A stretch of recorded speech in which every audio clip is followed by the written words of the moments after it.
लग्नानंतर होईलच प्रेम या मालिकेमध्ये आपण पुढील भागामध्ये बघणार आहोत की सगळ्यांना काव्याची खूप आठवण येत असते। मदर्स डे झाला, पार्थ म्हणतो काव्या असते तर अजून नंदिनीला छान वाटलं असतं। पण पुढील भागामध्ये प्रेक्षकांनो आपण बघत आहोत की पार्थ घरी आलेला असतो आणि घरामध्ये पूर्णपणे अंधार असतो।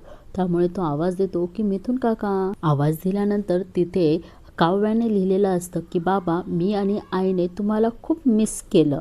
आणि तेच बरोबर त्याच्यावर फोकस पडतो आणि पार्थ ते वाचून घेतो आणि बघा काव्याचा फेमस डायलॉग, अरे आओ ना फिर, आणि चालत चालत त्याच्याजवळ येते आणि पार्थ तिला म्हणतो की काव्या तुम्ही खरंच आलात। आणि काव्या म्हणते की काव्या पार्थ देशमुख इज बॅक। आणि प्रेक्षकांनो आता इकडे हा जीवा किचनमध्ये असतो आणि त्याचा त्याचा आत्मा त्याच्याशी बोलत असतो, जो रिक्षावाल्याच्या वेशामध्ये असतो। तो म्हणतो की ती बाय तुझ्या रिक्षामध्ये आली, बसली आणि आली। आणि तो म्हणतो की एकदा तर तिला कळलं असतं ना तर तुमचं काही खरं नसतं। आणि प्रेक्षकांनो जीवा आता स्वतःशीच बडबड करतो आणि म्हणतो की अजून किती दिवस लपवायचं हे। आणि जीवा म्हणतो की ज्या दिवशी घरच्यांना कळेल ना त्या दिवशीच।